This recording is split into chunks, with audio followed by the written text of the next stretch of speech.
전국에 계신 예비고1 학부모님들 반갑습니다.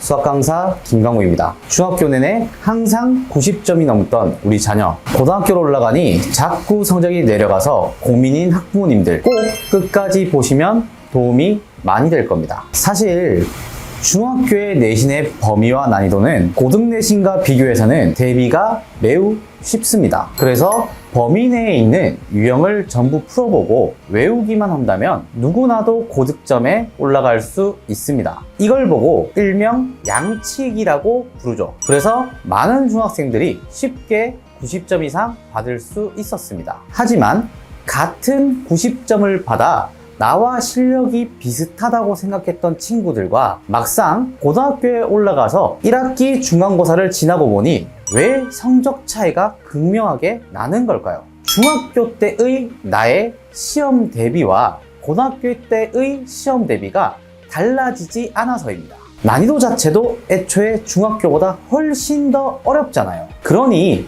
똑같은 방법을 고수해서는 절대 점수가 나올 수가 없는 겁니다. 그리고 같은 문제를 같은 풀이로 푸는 것도 반복되다 보면 더 이상 그 문제는 나한테 도움이 되지 않습니다. 그 활동을 하는 시간 자체가 모두 다 허비가 된다는 겁니다. 당연히 양치기 같은 경우에도 기본적인 문제 연산 속도나 계산 능력을 키우기 위해서는 반드시 필요한 건 맞습니다. 하지만 중학교 때와 같은 양치기 방법으로만 학습하게 된다면 그 실력은 향상되다가 어떤 적정 수준 이상의 절대 도달할 수가 없습니다. 결국 고등 성적 같은 경우는 출제의도 파악 연습을 해야지만 성적이 나오게 됩니다.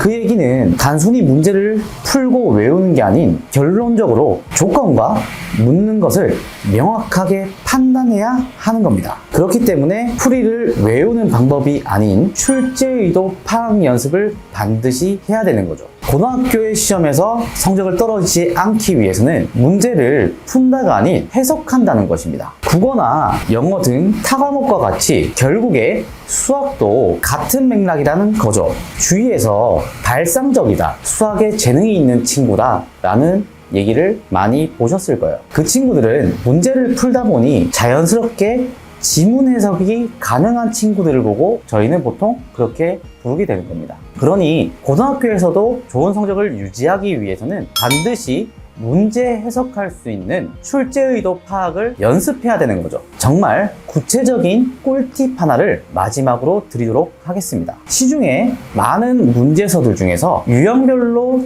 정말 잘 정리된 문제들이 많을 거예요. 예를 들면은 셋 혹은 마플 시너지 등과 같은 그런 문제집이요. 그런 유형들을 차례대로 풀다 보면은 보통 가장 어려운 그 유형의 마지막 문제를 많이 틀리게 됩니다. 단순히 해설지를 펴서 그 문제의 해설을 보고 따라 푸는 오답 점검이 아닌 바로 위에 있는 내가 맞췄던 비슷한 유형들의 문제와 지문 해석 차이를 확실히 보라는 거죠. 그럼 어떤 단어에서 어떤 부분에서 풀이법이 달라진지 차이가 보이실 겁니다. 이것만 되더라도 모든 학생들의 수학 실력은 정말 많이 향상될 것입니다. 이것 외에 구체적인 방법이나 정말 깊은 고민이 있다면 언제든지 댓글을 남겨주시면 빠르게 도움을 드리도록 하겠습니다. 이상으로 수학을 가르치고 있는 수학 강사 김광우였습니다.